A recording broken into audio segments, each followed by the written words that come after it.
Welcome to the Clinuvel podcast. I'm Sarah, your host for today. Today I'm joined by Dr. Dennis Wright, Clinuvel's Chief Scientific Officer. Dennis is one of the longest standing employees of the company and has led much of the development work for the drug we now know as Scenesse.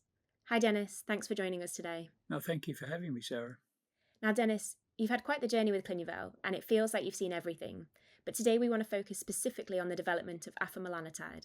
How and where did it all start? It started back in the 1980s when the University of Arizona received a grant from the National Institutes of Health to develop molecules that could protect against skin cancer and specifically melanoma.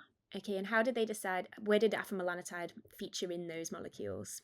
Sure. So they developed a library of thousands of molecules, and they were all screened using various test methods. And from all of those molecules, two of them went on to further development, and one of those, or NDP, melanocyte stimulating hormone, as it was known at the time, now afamelanotide, was further developed, and it was out licensed to an Australian company in 1999. And that's where its pathway to commercial availability started. So, if originally it was hypothesized that it was going to be a drug to protect against skin cancer, how did we go from there to EPP treatments? Yeah, it's true that it did start as a drug to protect against skin cancer, but the focus changed when the drug was out licensed. And the early attempts to raise funds for commercialisation for the drug development were based on the belief that it could be developed for cosmetic use. And that, it was thought that you could actually sell a tanning drug in Australia, but this overlooked the fact that afamelanotide was available as a sterile injectable dosage form, and this is not something that you could sell over the counter to consumers. Where did they go from there then? What did the company do after that? Okay, well, in my early days, there was the company came close to bankruptcy, and then a new management team was put in place in late 2005, and then there was a change of focus from tanning to looking for legitimate medical applications for the product. And that's where EPP comes in, is that correct? Yeah, EPP was one of the diseases that we were looking to develop. We had a number, we were evaluating them. But for these conditions, they needed to be serious, and they needed to not currently have a treatment available for patients, and EPP fitted that bill. And for those of our listeners who may not know what EPP is, can you give us just a short description of what the condition does or how it affects people? Sure. EPP is a rare metabolic disorder, and that results in patients suffering from severe reactions following exposure to light. They have a molecule in their body in excess quantities, and when that reacts with light, it results in phototoxicity. And how did the clinical testing and trial process begin for EPP? So EPP was a number of conditions we were looking at, and then in early 2006, Professor Elisabeth Minder from Switzerland reached out to us, and one of her patients, who was a scientist, had EPP, and he was looking for a treatment. And when he saw that we had a drug that was offering photoprotection, he thought that that might be helpful for his EPP. And then following several conversations with Zurich, we were working on our first clinical trial protocol with Professor Minder in EPP. Wow. And what did that look like? How did you go about establishing that protocol? That was difficult because there wasn't a readily available protocol that we could copy or modify. It was a rare disease. There wasn't much published literature, and there was even less on studies of potential treatments for EPP.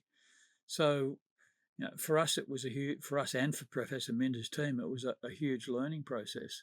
And we then looked at, well, what's the primary endpoint for the study? What condition? What are we wanting to treat?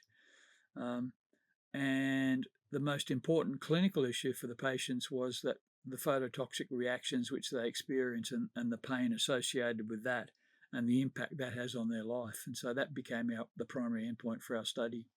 If those patients have developed, have learned behaviours, as it were, to avoid light, How did that affect the primary endpoint, especially if there's a placebo in the group? Yeah, look, and that patient light avoidance had a big impact on our studies.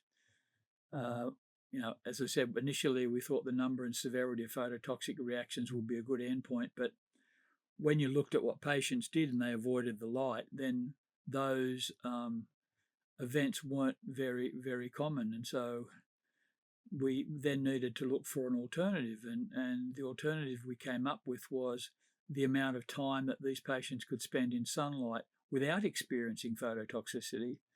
And this is really important to an EPP patient because their life is limited to avoiding light. And so, they live in the house, they have the blinds shut and the lights off, or they live in a basement to avoid the sun.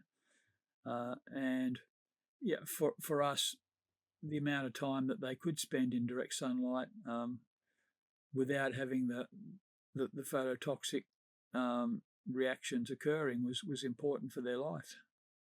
What were the results? What came out? What feedback did you get from patients on the trial? Okay, well, what we found was that the patients treated with drug were able to spend much more, significantly more time in direct sunlight compared to patients in the placebo group, and that's important for the patient because for them the ability to spend 2 or 3 times more discretionary time in the sun is a very important thing.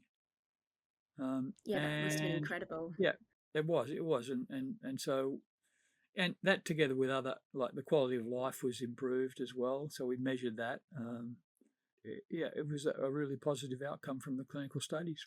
Amazing. And then how did you go from there then to the regulators? How did it become approved? Okay, so what you do is you put all of your data together, your manufacturing data and your clinical study data into a dossier in a prescribed format, and then you submit that to the regulatory agency, and then it undergoes evaluation. And along the way, they ask lots and lots of questions, and you answer those as quickly as you can, and then you continue on until they reach a conclusion at the end. And in this case, they reach a conclusion to approve the product. And how long was that process?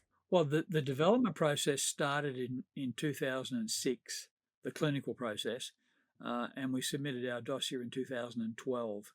And then you've got, 1 or 2 years worth of evaluation that follows that. So, it was 6 to 8 years from the start of the clinical program. It's a long time, isn't it? It must have been incredibly rewarding to finally get that approval. It is a long time, and I think it was a reward for all of the people that committed all of that time and put all of that effort into getting a drug to market for a population of patients who didn't currently have a treatment. Yeah, it's incredible. We've come such a long way, and afamelanotide has such a rich history. I want to thank you, Dennis, for taking the time today to talk about the early beginnings of afamelanotide, and invite you back to talk about what's next for the drug, if that's okay. You're most welcome. Thank you. And thank you very much for listening. For more information, follow us on Instagram at clinuvel_pharmaceuticals.